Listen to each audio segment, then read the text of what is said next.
those questions. All right, guess what?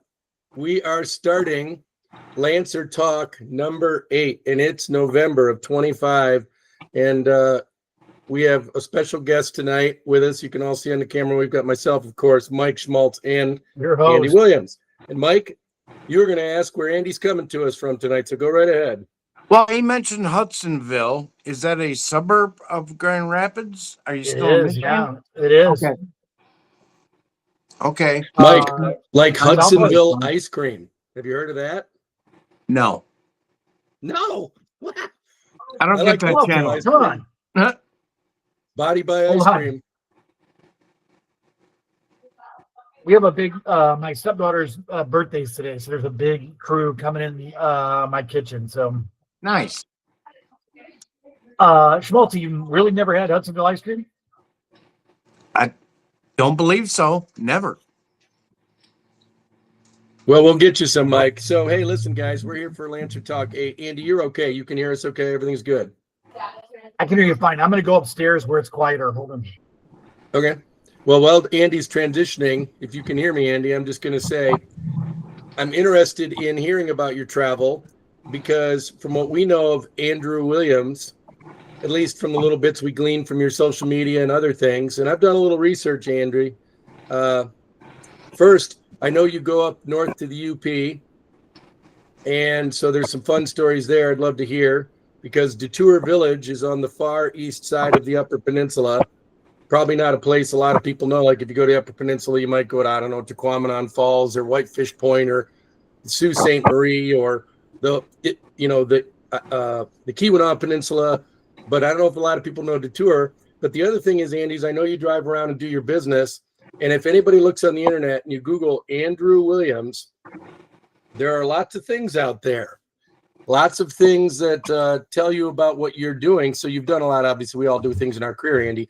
But this is interesting. If I was to show this, we, of course, have podcasts out there, but Andrew Williams and Second Wave Advisors has quite a few podcasts. That's me, man. Yeah, that's me. Yeah. And unless you're using a lot of AI for all these podcasts, I'm going to guess that there are a lot of time and effort put into this. So when you say you got a busy schedule, let's see. Let's start off with the fact that Andy is an author of 2 books, Don't Leave Life on the Table and The Second Wave Life. And so our thought tonight, Andy, was just let's get connected a little bit on what's been going on since LHS. I'm sure everybody knows. Let's have some laughs about the old days at Lakeshore. And maybe you tell us about your side hustle and other things that are going on with your family. All the details. I look forward to it. I've been all around and done my business as well, but not in the same category. And I've been to the UP a dozen times, all over, not much of the eastern UP. Okay, I was going to say, Schmaltz, have you been to Drummond Island? No, that sounds really familiar, but I don't believe I've been there. So basically, you go to St. Ignace and you hang a right. You go east and you drive until you run out of land. Yeah, I've never been east of St. Ignace. Okay. We'll get to this in a minute, but my wife's family owns some land up there. They've owned for 100 years. This was the 100-year anniversary of the cabin, and so we go up there, and yeah, lots going on. All right, so Pat, first let me start by saying I love you and Mike, what you're doing here, bringing our class together. I really enjoyed the episodes of the podcast that I've seen already, and love Faith and Nancy stepping up and doing it first. So I'm happy to tell you what I can tell you here. So in 2008, like if you could think of the dumbest time in American history to decide to get into merger and acquisition work, that's when I decided to do it. It's like right after this market crashed and the real estate and the bailout. No, it was right before. Okay, it was right before. So I was living and working in St. Joe, and I had spent the first 18 years of my career leading and owning manufacturing companies.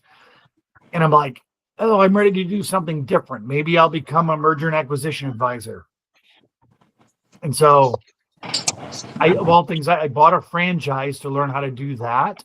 And then I set off on this new chapter in my life. And then the Great Recession sits in, and nothing happened for me for 3 years. And Wow.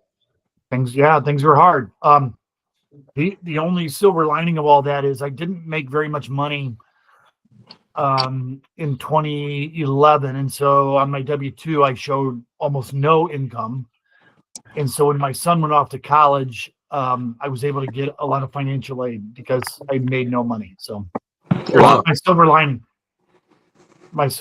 But like a lot of things in life, right? You stick at it, work hard, keep pushing, things come around. So I've done well in the kind of that South Bend, Elkhart, Mishawaka, Indiana market, which includes St. Joe and Kalamazoo, in terms of just helping entrepreneurs sell their companies. That's what I do. Yeah, but Andy, that's really interesting, because that perspective of, I think, a lot of people that have been super successful, created their own businesses, they have had challenges, and sometimes multiple failures or challenges in their life. So you seeing the bottom of it probably gives you a unique perspective to guide others. Do you know what I'm saying? Oh, for sure. But I started at this stage, I started 7 companies. I've been fortunate enough to exit 3 of them.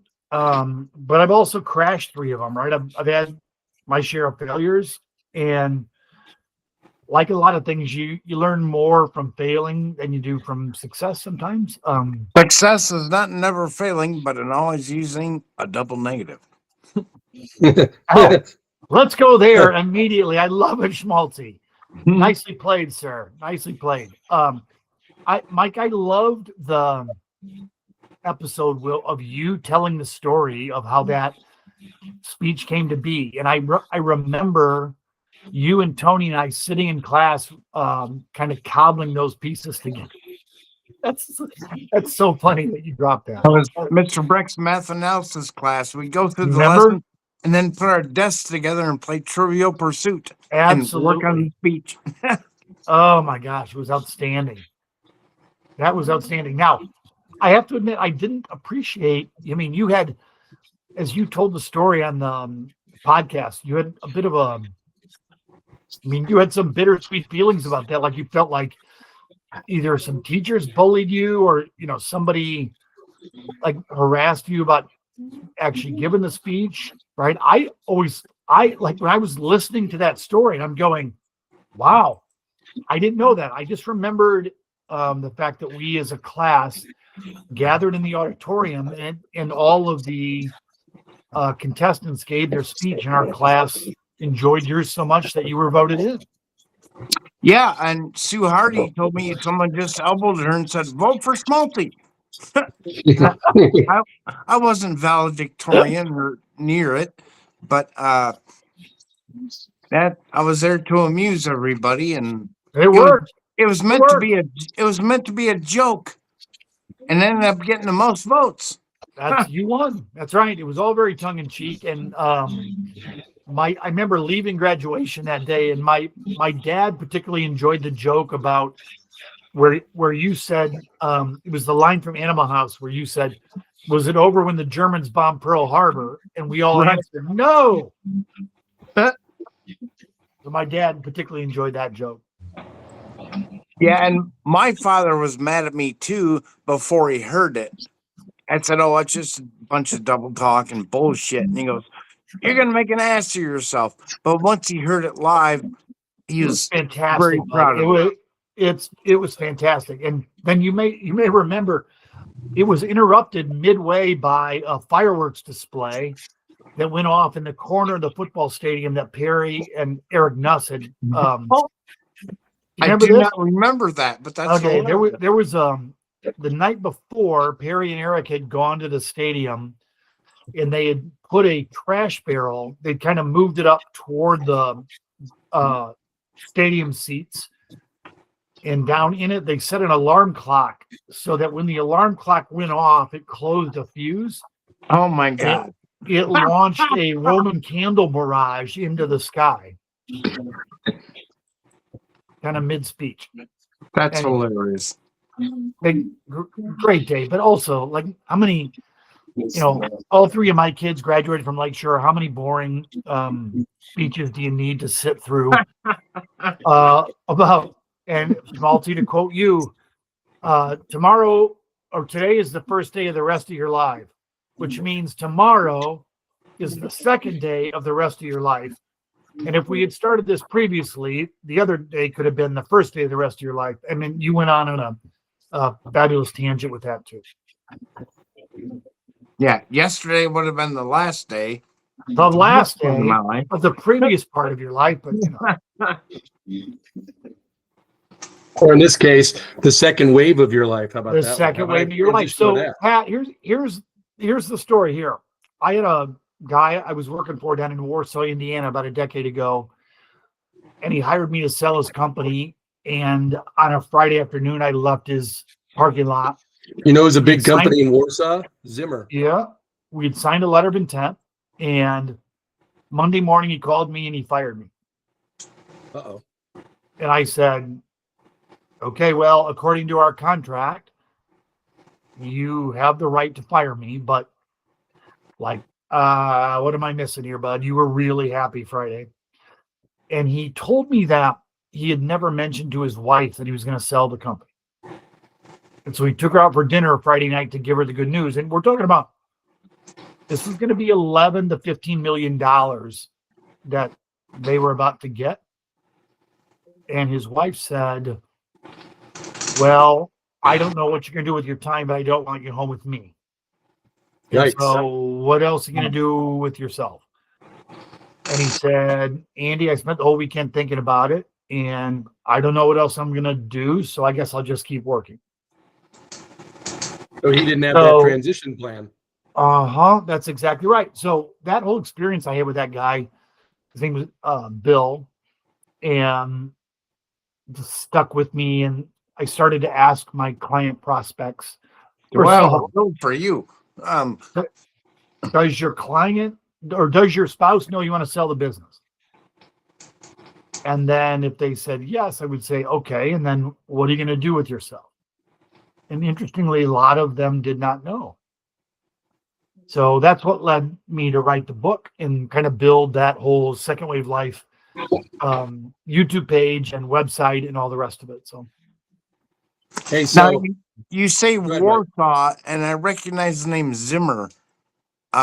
Is that in any way affiliated? Yeah, no, you're right. You're right, Schmaltz. Is that any way affiliated with Zimmer Biomet? It is for sure. Now, I did a bunch of work for them. My client was in a different, he had a manufacturing business unrelated. You know, Warsaw, Indiana is huge in the, help me, prosthetics industry, right? There's a lot of companies like Zimmer, and they made artificial hips and shoulders. You got it. Elbows. You got it. Did all kinds of work for them. You're correct. This client is unrelated, different part of manufacturing. But yeah, same town. Warsaw, Indiana is really a nice town. There's a Polish guy, and you tell the other side of the story. There's a Polish guy that came to the U.S. thinking he was going to Warsaw, and he realized it was Indiana. He's like, "Where's my punchkis? Where's my pierogies? I don't know what's going on with this town." Hey, Andy. So since we're on the old days, let's start with some stuff that's kind of interesting. And by the way, I love the side hustle. And the only thing I'd say is, as I was looking at some of your videos, I thought it was interesting because one of your things talks about the purpose in retirement. And I think that these brilliant people, you're in mergers and acquisition, and you've written books, and so you're a lot smarter about this than me. But as an outsider, I'm looking at this thinking, people that are that brilliant think through every stage of their life. And it's amazing to me that they think about this incredible thing and they go to sell it. And then, to your point, they don't always have a plan to either reinvest or to do something with their time. And I think retirement, as we're all getting older, come on, guys, we're all 60 now. Pickleball, golf, whatever you like to do, or go sit by the beach. It's pretty crazy that I would think that you would find plenty of things to do to keep busy, grandkids, family, whatever it is. So what do you find, and what's the epiphany here? All right, here's the epiphany. Maybe you read a book called Man's Search for Meaning by Dr. Viktor Frankl. Not read, never read it. I have not. So Viktor Frankl was an Austrian psychiatrist in the late 30s who also happened to be Jewish. And he and his entire family got thrown into Auschwitz. And Yikes. only he survived the concentration camp. And in the field of modern psychology, Frankl came up with this concept that God wired us all to need a purpose. Okay. And so we go through different seasons of our lives needing purpose and meaning. And look, if I meet with the business owner and I ask them, what are you going to do next? They tell me I'm going to play a lot. I'm just going to play, you know what, Andrew, I'm just going to play a lot of golf. I tell them, yeah, don't do that. Don't do that. Like, get your buddies, go on a golf trip, take your wife, go to Ireland, go to Scotland. But you're not going to find meaning. You're going to find purpose in golf unless you're going on the senior tour. Right? I mean, golf's a fun game and a fun hobby, but you're not going to extract meaning from it. And so all of the stuff that I write in the book and all the stuff you're going to find on my platform is all about business owners that are exiting and trying to figure out, what am I going to do next? And kind of the system that I built is helping them think through, how do you find meaning? How do you find purpose? Like, how are you going to use your time? What tribes or communities are you going to impact? So that's what I'm working on. There's this dynamic of all these baby boomers that are exiting their businesses starting now. It's kind of a growing wave, and people look, Pat, retirement is a post-World War II American invention, right? Before World War II, before the advent of Social Security, and only in America did we come up with this idea. Okay? So this is kind of a new concept, really. And so my point is, even if you're financially, or even if your Social Security puts you in a spot where you don't have to go to work every day, you still need to impact the world in a positive way. So I get that, and it's awesome that you're giving people that vision. I guess I'm going to say, don't you think when people get older, again, whether it's golf, I don't mean that they shouldn't play, you said it, they could go on a golf trip, but I don't think people really mean that I'm going to sell my company, take my 15 million and just golf the rest of my life. Oh, then you haven't met my clients, but okay, keep going though. No, I was thinking, but you're right, giving them a purpose and helping them think about other contributions they can make. I mean, some people might want to be into philanthropy or mission trips for church or feel like giving back. Yeah, that's right. Yeah, that's right. And some of it, don't they just want to relax? I sold a company for a guy out in the West Coast, interestingly, office furniture dealership. And he and his buddy, they were in their 80s. And what they did is they taught basic financial literacy to every 8th grader in their town. That's awesome. That was their purpose, right? These guys had made plenty of money. They didn't need more money. They sold their companies and they used this money to teach their community. Sold a company for a guy in Mishawaka who had plenty of money, but his church was building wells and shelters in Africa. Okay. And he's like, buddy, he goes, I don't care. I got enough money. I'm going to take all the money from this and I'm going to give it to my church. And here's what we're doing. And so, yes, that's the point, Pat. You can find meaning in a ton of ways. But you're just not likely to find it on the putting green is my point. That's awesome. Hold on one second. So I muted Mr. Schmaltz. Hey, Mike, if you can hear us, just come off and mute because you were making some noise back there and we've got you on mute right now. So hang on one second here. We'll just go ahead and there he is. So, hey, so back to Andy's point, because you're almost retired, Mike. So, no, I am retired. Yeah, but exactly. Andy brings up some good points, but 90% of the deals in America do happen on the golf course. Wait a minute. Schmaltzy, when you talk about being retired, like in listening to these different podcasts, what was your career? What was your day job? A lot of different things. We only have an hour. I've done everything from desktop publishing for a printing company to Oh, I do remember this. And driving then a also, tow truck to real estate guy to phlebotomist to lots of retail management. I do remember this. I do remember from listening to the podcast. You know what, Pat? That's one of the great things about what you're doing here is listening to all of our classmates and all the different things that people have done. Right?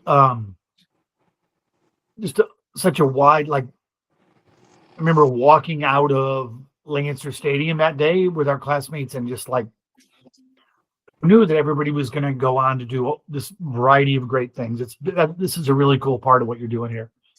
Well, that's kind of you, but I think what's great about it, Mike and I have talked about it, so it's great we're getting into this. By the way, on the topic of golf, I'll just say sometime when you guys get a second, go on your phone and look up Robin Williams, where he plays a Scottish guy who invented golf. That is and Robin Williams. Yeah, a messed up stick. Yes, and gone way too young, and everything he ever did, like he did a roast of Al Pacino, at an award ceremony, and he just gets up ad lib, and the guy is the most hilarious person with any voice, any situation. He can come up with the one-liners. That guy. So go look up the golf thing. But back to your point about the Lancer talk, our thought was, remember when we were going into the reunion, and I'll just say this, Andy, I've done a lot of research in the time I've been looking at this, and I remember our reunions, and so does Mike. We've talked about it. And you and Nancy were key people, and Jeff Strolstrom. So early days, right? So it's making sure people have food and everything for the picnics when we were there, and making sure people brought CDs of pictures or music, making sure that Jeff grabbed all the photos and shared them with people, which I'm still trying to find photos from the early reunions, right? And getting all that data together, because there's so much stories there. And we thought last year going into the 2024, it was, wow, going into the reunion, we thought, well, let's just find everybody's story. Anybody that wants to share a story, if they're able to come to the reunion or not. This, to me, this Lancer talk is just an extension of that. And there are some people who have been a little hesitant to come on because they feel like they don't have a story. And my answer is, for everybody that put up a slide, you've got an incredible story to tell of 40 years. But the other thing is the other people, there were a lot of people that looked at them and said, hey, I didn't know you were doing this. That's really cool. Let me contact you. You also have a story because you're interested in what your classmates are doing. So we really hope that we can get more people to come on and not only talk about side hustle, but also talk about life. No, I just a tease for the rest of the class on the channel here. We're going to do one of these there were 8 of us that were grocery baggers over at Harding's in the class of 84. And we're going to get everybody on at the same time. And the shenanigans that were going down at Harding's, man, oh man. Yeah. Wasn't there a story great about stories there. Mark Williams passing out on a shelf? I can either confirm or deny that. Schmaltzy. I don't know that did or didn't happen. Of course, class of 83 ahead of us, Hagenauer and Craig Keel and Norm Payne were a part of that class. And Hagenauer famously encouraged. Remember, we had a guy in our class named Bob Blackburn. You guys remember Bob? Moved I'm away still before he friends with him graduated. on Facebook. Okay. So Bob was a bagger over at Harding's, and if you were Bagger. What's that?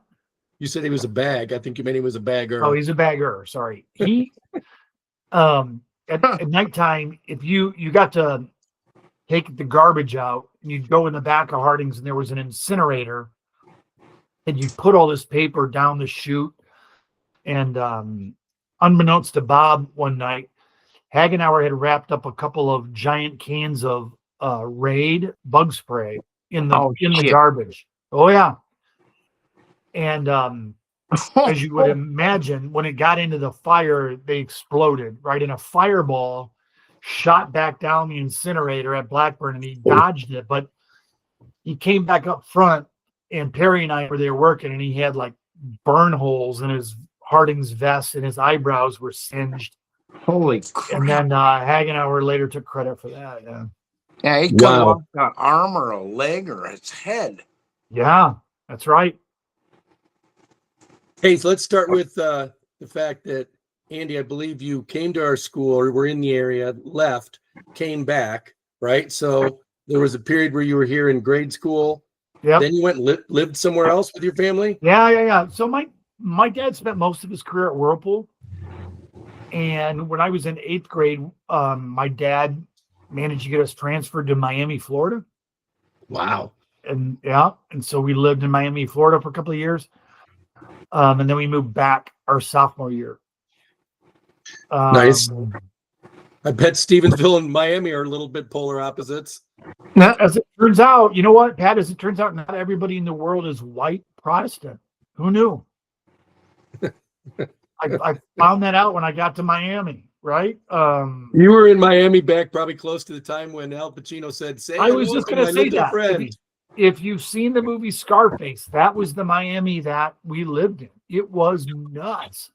Wow. Castro was emptying the jails and sending boatloads of felons to Miami. Haitian refugees were showing up. We were a little bit insulated from that because we were in a suburb of Miami. But what happened to me that was amazing in that time was I played on some really, really good basketball teams. Like 2 of my teammates ended up playing in the NBA. Chief.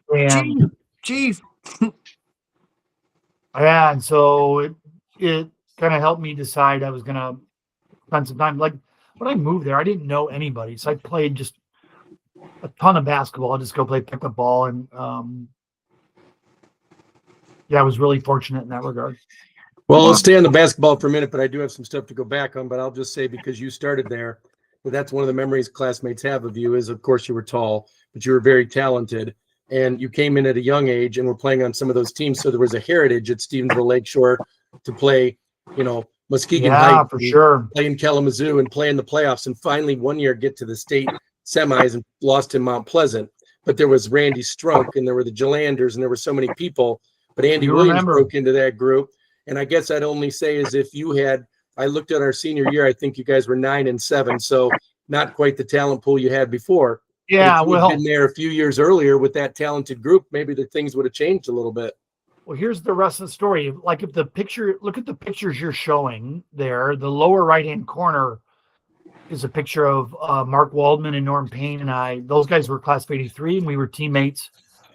And the 2 years prior to when I went to varsity, Lakeshore was, I think, 46-3, right? We were thumping everybody. And then, unfortunately, the Jalanders and Strunk and Rob Ford and Mike Lang graduated. They graduated when I was a freshman or sophomore. You got it. You got it, buddy. And then, the rest of the county had some paybacks for us. But it is what it is. But I would say, Pat, so after Coach Hanford retired, I was really, really fortunate. Like when I left Stevensville, I would say the 3 guys that had impacted my life the most were my dad, my grandpa, and Jim Sanford. And then, like when Jim Sanford retired as the varsity coach, Doug Klum followed him for a couple of years. And then a guy moved to Stevensville that actually I had known up in East Lansing, our age, a guy named Sean Schrader, who's the varsity coach now. And Sean is an outstanding basketball coach, really, really good. And he was very kind to me and let me help. So I got to coach the post players, right, for a couple of years. And we had some really good teams from 2012 to 2016 at Lakeshore. Went to the state final game twice in 5 years. So yeah, there's still a really, really proud heritage there. I was down there last week. Some of you may know that Marion Hagenauer passed. David and Kathy and Lisa's mom passed, and so I was down at Watermark, and Coach Shanford was there, and yeah, just a lot of good memories of playing basketball at Lakeshore. The good old days. I didn't realize you coached afterwards. It's awesome you gave back.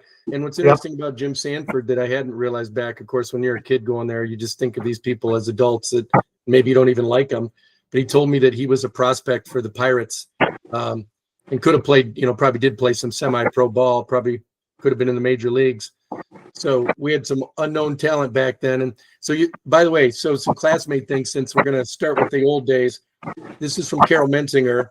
She remembers Andy sitting next to you in a class with Miss Lewis and having good days there. And senior skip day, where about 20 people went to Great America over in Gurnee, and I guess crashed in Tony Dowell's condo.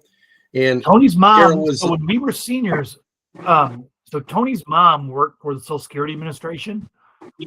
So they moved to town when we were sophomores, and she was working for Social Security in Benton Harbor, and then took a transfer to Chicago. And so senior skip day, we all went to Great America. We stayed the night in Chicago with Tony's mom, and then went to the Cub game the next day. Wow. Sounds like Ferris Bueller, baby. And Isn't Carol that- also remembers you guys staying in touch. You both love basketball. She loved basketball. She played volleyball, of course, but she loved basketball too. And your connection between Central and Michigan State. Faith Walston, Andy, I don't know if you remember this, but did you go to a prom date, maybe our senior year, and your double date was Andy Woolley? Like he was at a date with, and you guys went out together? Maybe, maybe not, because that's what Faith remembers. And did you go to the Fireside Inn for dinner? Oh, you know what? Yeah, she's right. Faith is right. But it was Christmas dance. Yeah. So it was a She's dance. right. She said she might have been underage. She might have either offered you alcohol or served you alcohol or something because you guys were out on a double date. No, I do remember that. That's fun. That's funny. Yes, she's right. It was Christmas dance, though. Correct. So the good old days and classmates, and if it doesn't make you smile or anybody listening to the podcast, a lot of girls had a crush on Andy. We all know that. Look at the picture in the bottom left, and then look at the suave and debonair gentleman that Look turned at the out. hair. Yeah, look at like if I could patent that as a if I could patent that haircut as a wig, think of the money I could make. Yeah, but that was in the days when we all had. I mean, your hair's We all had beautiful, that it's feathered wig, perfectly, right? but we all had big mullets, right? We So all had then- that wig. Look at this picture of graduation, and you see Tony, Mark, and you. And I said to Tony Dowell, I said, "What's up with the shades, pipes? Like, are you Ferris Bueller in that, or what is going on with those shades?" Well, okay, so here's Wow. the rest of this. After Tony went to law school, well, okay, so in high school, it was fairly common for our Friday night entertainment. Mark Williams's dad had purchased some kind of answering machine that allowed you to record your phone calls. Okay, and so we'd buy the Herald Palladium and a case of beer, and we would make prank phone calls. Okay, and this was before Star 69 or before, caller ID, which obviously ruined the prank phone call industry for all of us that were good at it. But Right. Tony was the king of prank phone calls. And so Mark and I would start out, and we would start to giggle, and we would just tell people, I'm going to let you speak to my attorney. And we'd hand the phone to Tony because we were about to crack up, right? And so we famously called Sinbad West Restaurant. You remember where Sinbad West was? Right on Red Arrow Highway? Yeah. And I called him and told him that we were calling to let him know that we were going to sue them on behalf of a client for food poisoning. They had given our client food poisoning. And the lady said, well, it's not. She goes, well, what did your client eat? And I said, some kind of chicken. And the lady goes, that's not possible. We didn't serve. We only serve fish. Yeah. And I said, well, I don't know what. I'm just calling to let you know we have a duty to notify, et cetera, et cetera. And the lady got mad at me.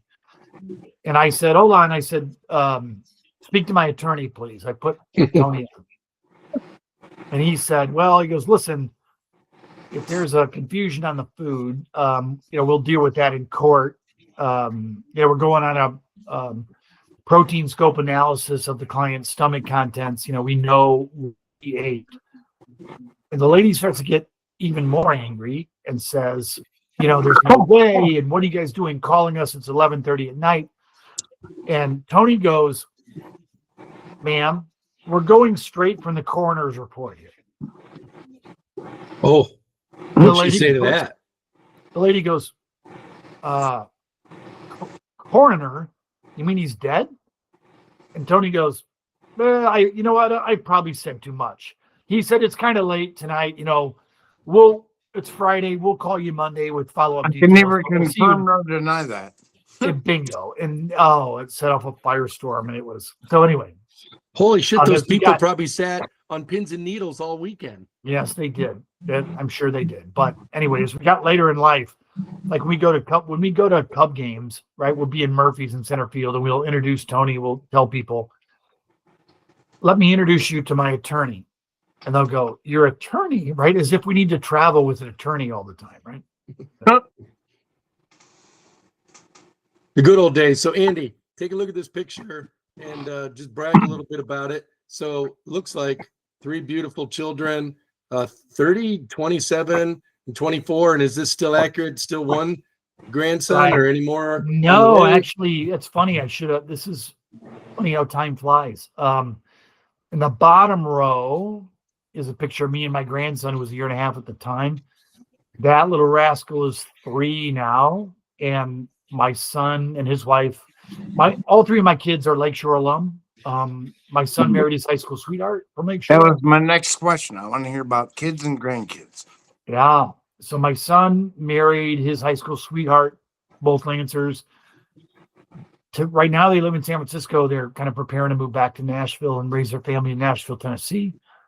They have a 3-year-old boy and a 1-year-old girl. Wow. My middle daughter, Maddie, just had her first daughter on Thursday, and you guys will love this. Congratulations. Thank you. So it's my 3rd grandchild. Perry Metz and I grew up next door to each other, and we were really fortunate because his mom and his older brother were huge Beatles fans. And so Perry and I started listening to the Beatles probably at age 10, right? We were always listening to great music. And so when Perry and his wife had their first child, they named their daughter Lennon, like John Lennon. Okay? Wow. And my daughter, Maddie, like if you look at that picture in the middle of the screen, on the left is my daughter, Maddie. She and her husband live in Chicago. Is there some way to isolate that picture, Pat? Not really. But it's the conglomerate, but anyway, Maddie was always loved Perry's daughter Lennon's name so much that she named her daughter Lennon. So that's my new grand. That's the picture. Yep. So Maddie's on the left there. Yeah, they live in Chicago, and so we're going over on Friday of Thanksgiving. I guess 2 days from tomorrow to celebrate and meet my new little granddaughter. Nice. Yep, that's the awesome blessing of family. And it also looks like you and Kristen spent a lot of time with the pups, as well as going up to Detour, right? Pat, I've been really fortunate. Chris and I got remarried. We got married in summer of 2022. Her family, like I mentioned, has owned that property for 100 years. We have 2 young golden retrievers. Awesome. Great dogs. The youngest one is named Duncan. If you ever, when you watch TV and you see the Allstate insurance commercials where the character's named Mayhem, that's Duncan. We should have named him Mayhem instead of Duncan. Like, I don't have any seat belts in the back seat of my car because my dog ate them. Nice. Yeah, he's all of that, but ton of fun. Good boy, smart as a whip. Then we have Winston also. He's also a good boy. Like not horribly smart, very handsome, but I thought the other dog would be named Donuts. well, there you go, bud. Dunkin' Okay, and Donuts. so this is Pat. This is Halloween weekend, and my wife's maiden name is Butterfield, so her nickname her entire life has been Butter. And so the night of Halloween, I was the chef, and my wife was dressed as a stick of butter, and the boys were dressed as two little lobsters, but they've apparently taken their costumes off at this point. But there they are. Winston's on the left and Duncan's on the right. And this is your pro photo. I just got a few photos. This is a wedding photo, buddy. That was my wedding photo. Yeah. Tony told me there was a famous Saturday Night Live skit that Tony and I used to joke about, but he told me, he said, "Hey, Rutherford B. Hayes called. He wants his vest back." So nice. Look at the my beautiful wedding. couple. Andy, where'd you Thanks. get married? Got married in Saugatuck. Was Nice. a place called the Felt Mansion there. I think that's where Jeff Myers is. Jeff is in Saugatuck. Yeah. In fact, that was great. All three of us were on that call with Jeff that night with celebrating Don Myers. That was really, really fun. Hey, Andy, sorry, I got to stop Yeah. you, but you sent me this, and this was called College Life. You sent me this a long time ago, and look at it says 03, and it's a video of some dudes breaking each other over the head of the board. Now, do you know these people? Do you remember this? I don't even know I'm the Andy that sent this to you. Oh, yeah. I got receipts, buddy. Might have been Andy Woolley. Nope. By the way, So you don't remember that? At the reunion, Pat, Andy Woolley told me that he moved his mom into memory care because I was telling him about just doing that with my dad. And his mom said to him, "I don't want to move into memory care." And he said, "Well," he said, "you moved me out of Lakeshore and LMC, and I didn't want to do that. So now we're doing this to you." Yikes, he did not. He did. That's what he told me. Wow. Here's the cover of an awesome book, Don't Leave Life on the Table. That was the first book I wrote, the Don't Leave Life on the Table. And then like this book is kind of the next evolution of that, frankly. It's not. Nice. Are those available like on Amazon? No, but just First one is. The first one is text me your address, Schmaltzy. I'll just send it to you. Here, let me help you with this. The first one's on Amazon. The second one you can get plus the workbook if you go on Andy's site and you fill out some information because he's trying to get you to, if you're an entrepreneur, he wants to come and use his services for you. So you get them for free. You bet. And you can do that. I'll give you an autographed copy for $39. Ooh. Or you can sign up for the learning platform for the low price of $249, Pat. But I'll give you guys a Lancer special. Just text me your address and I'll throw it in the mail to you. Nice. All right. So something else interesting, Andy. I don't know if you remember this, but I'm going to show you a couple things and we'll see if I can get them to pull up. Give me a second here. But I found a couple things that I thought would be interesting. So first of all, this was something I did during the reunion, and I don't know if you remember, but let me share it here and then we'll see. And it was bad Photoshop, let me just say that, or bad editing on my part, but there was a purpose behind it. I was trying to get you and Jeff and Tony to pay attention. So let's see, I got the Michigan hat on you, the Sparty hat on Jeff, and the MAGA Trump hat on Tony, which I love because I know you're such a Wolverines fan, and I know No, Jeff. I didn't see this. When did you do this? Oh man, that was before the reunion. Now, isn't it funny because you and Schulstrom have to give each other crap all the time because he is a total Michigan guy and you're a total I Sparty know guy. he is. Well, so here's what happened, and then it's funny you include Tony. I got accepted to go to U of M and MSU and Purdue.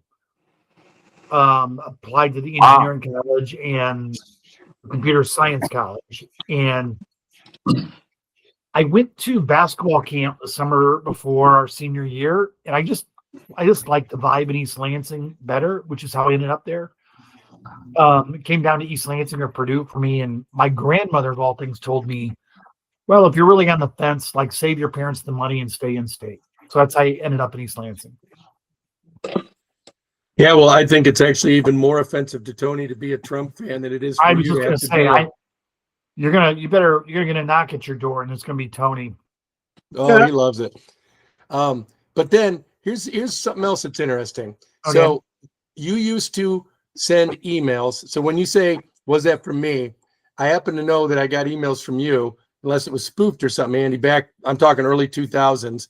And so you would send them about the union and other things. And one of your, a lot of your emails, you used your name, but you used it as Slippery Bob something. Okay. So it always Okay. came Yes. across as Slippery Bob. This is true. Okay. Here's the story. This was in the era when Slippery Bob was still alive. Okay. And my younger sister had gotten a job at Whirlpool Credit Union, and she was a bank teller. And one day Slippery Bob came in, and he gets in line, and then he ends up at my sister's booth, and she gets to deal with him. And so I went down the rabbit hole of, who is this guy? Like, how did this come to pass? How does a small town like ours end up with a guy named Slippery Bob? And allegedly, Bob he worked at Whirlpool. He had some legit industrial patents, and then had gotten injured in some kind of accident at Whirlpool. Yeah, big steel beam hit him in the head. Okay. So I decided, Pat, to create a Facebook account with the name Slippery Bob. And I actually later bought the URL slipperybob.com. Okay? But I made this Facebook profile with using this photo. And as a joke, I befriended Mike Braidaway. Okay. Well, I forgot that He didn't know it was you, is what you're saying. No, he had no idea. Yeah, Braidaway had no idea. But I forgot that Braidaway, he was running Young Life for not only just the state of Michigan. Oh yeah, he's a big youth minister, youth pastor, good Christian guy. Yeah. Yep. Well, but he probably has 8,000 friends on Facebook, right? So I set this up on a Friday night, and I go to bed, and I wake up Saturday morning. I turn on my computer, and I had like 400 friend requests for people wanting to be friends with Slippery Bob, right? Yeah. I'm like, oh yeah, I've created a monster here. I have to turn this off. So, hey, so speaking of Slippery Bob, check this out.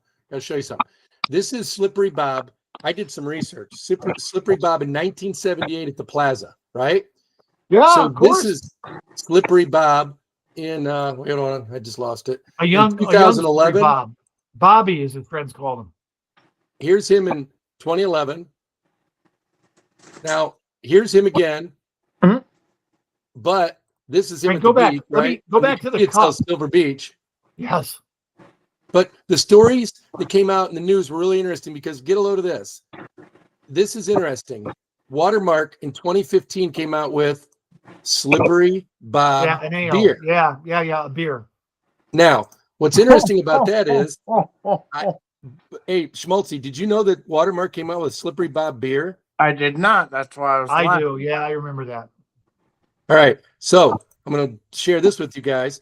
So you go out and you just Google Slippery Bob. Mm-hmm. You learn some of the urban legends about him and everything. There's actually Slippery Bob in the urban legend dictionary. Is there really? Oh yeah. And if you go to these pages and you look him up, so this is what I'm going to read to you. First of all, this is an article from a local news thing that says Watermark Brewing taps Slippery Bob beer. No one in St. Joe could handle it. New beer. It's named after legendary St. Joe resident Slippery Bob. So who was Slippery Bob and why did beer cause such an uproar? Urban Dictionary defines Slippery Bob is the old man on Silver Beach at St. Joseph, Michigan. He likes stealing underwear and he's a creeper. Yeah, and that's why I said, was there piss in the beer? Because no, here, wait. He would have women piss into a beer can and drink it. Well, I don't think they were going for that. It's described as a tropical IPA with a kiss of pineapple. Anyway, the interesting thing is it got such mixed reactions from people. Like some people thought it was nice to honor him and other people thought it was rude. They were making fun of him. So I'm sure Watermark doesn't make it anymore. That'd be a pretty cool can to have though, right? That's definitely a collector. Did anybody ever, Andy or Mike, I didn't live down there. Did you guys ever try it? No. I have to admit I've consumed my fair share of Slippery Bobs. No. I think though, guys, I would tell you that if you've got to get Shelley Graziano and Kelly Ursuline on at the same time, and Ann Gain, you got to get them on, and we need to talk about Car Wars, the infamous episode that happened our senior year. Then maybe we should have Tony and I on one side. It could be like a debate about what happened during Car Wars. But I remember as far back as middle school of like Shelley and Kelly and calling Slippery Bob, right? This was again, before caller ID, before Star 69, like the prank phone call business, it was fun stuff, right? But they used to call Slippery Bob and So it's interesting you bring that up because I want to hear more about this. What are you gonna say, Mike? Go ahead. I want to hear more about the Slippery Bob prank Yes. call. Well, I think he's saying we need to invite the ladies so we can figure out who's oh yeah, calling Slippery let's get Bob. the rest of the story. That's right. Oh yeah, we need to figure that out. So it's interesting you mentioned this, Andy, because we've asked people on these before. So we're wrapping up here. And I want to honor the fact that we're going to give you about an hour, and I don't want to take more of your family time. And hey, we're heading into Thanksgiving and time to spend the family. But appreciate you doing this. But you've hit on a topic, and that is Mike and I have said, who else would want to do this? And I hit on it earlier, and it was some of the people are a little hesitant because they don't feel like they have a story to tell. Some of the topics, by the way, or groupings, you just said it. It could be Harding's Baggers. That's a really good one. Maybe it's Car Wars with some of the people. And maybe the group works, Andy. The only problem with the group is we've got to make sure there's a good dynamic there, because if you get in a big group call, does everybody get their voice heard? By the way, some of the topics Mike and I have thought about, twins. So we've got twins in our class, and getting 2 twins on there. Could we do it? Don't know. Yep. Husbands and wives. So Kurt and Sue, Mark and Connie, Mike and Linda. There's a few more. So husband and wife would be 2 for the price of 1, but it'd be really cool because I love that we idea. don't always know that I love that together, idea. right? I'd love to hear those stories. I was fortunate, Stu and Mark, I got to coach one of their sons in basketball. So Nice. oh my, that's not fair. Stu and Kurt, forgive me, Stu and Kurt. Yeah, I got to coach one of their boys, and so I got to see them a lot. But I think that's a great idea. I would love to hear the stories of those 6. We just no. We just have 3 couples. For some reason, in my head we had 4. I think there's more. I just named off the ones I knew off the top of my head, but I think there's more. Yeah, those would be stories I would love to hear. I think that would be really cool. We got Karen and Carol Clem. We got to get on together. Those are the twins, right? We need the Clems, the Newbergs, the Farringtons. Yep. Farringtons, right? So wait, did you say Newberg, Diane? Diane, right? Yep. I missed you. You guys talked over each other. There's more than one Newberg? Diane and Tim. Tim was in Greece during our reunion. Because I asked Diane about it, but I would love to see him again. Or at least talk to him. Yeah, I'd love to hear the stories of the couples that got married. Like how, love to hear the stories of the twins. Like Pat, I think I can pull together the Car Wars crew, and I for sure can pull together the Harding's Bagger crew, because those are some great stories. The things that were going on, behind the wall at Harding's were like, man, we had some fun times there. Well, let's keep it going. And I would say this has been really helpful to have this and have fun with this, Andy, and really appreciate you bringing the good stories. And everybody that I asked about stories, they were like, you don't need any stories about Andy. He'll bring all the stories, which you always do. But let's keep this going. And we'd love to see you as a guest host or something, guest on one of these. Yeah, I love to do it. Love to do it. One with Jeff was really good. The ideas are great. Carol Mensinger is willing to do it after the new year. I just saw her this past Saturday with Nancy Canoa, and it was weird, but it's exactly what I needed. And I believe I got her talked into doing the podcast. Very interesting stories.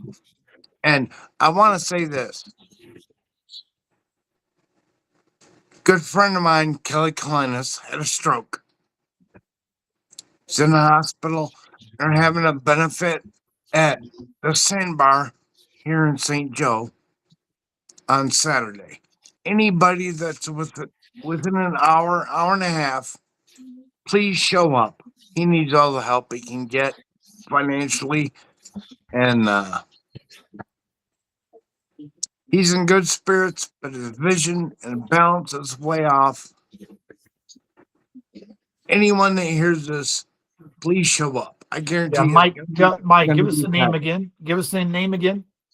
Kelly Kalinas.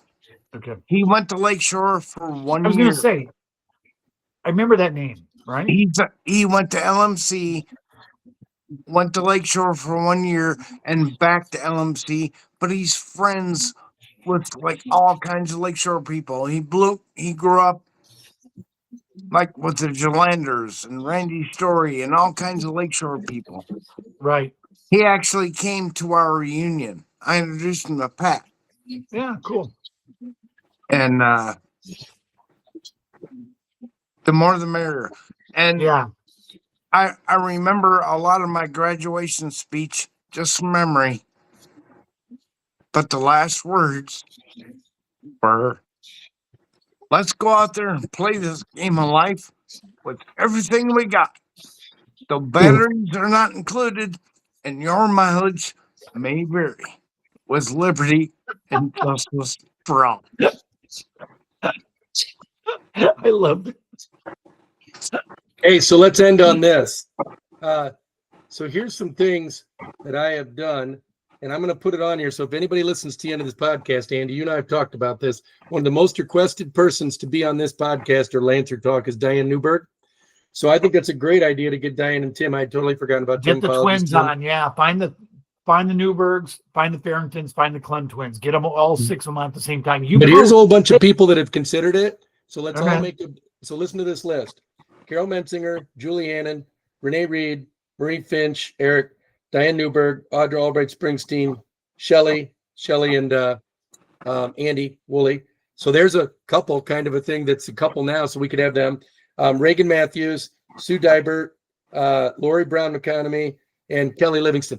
There's a few. So that's a whole bunch of people, and a lot of them are considering it. So let's make sure. Okay, hold on. I think I can get Shelley Graziano, Kelly Ursuline, and Marie to deal with the car wars, everything that went down that weekend in car. That would be fun. Yeah, and I've been working on Marie. I think she's about ready to cave in and do it.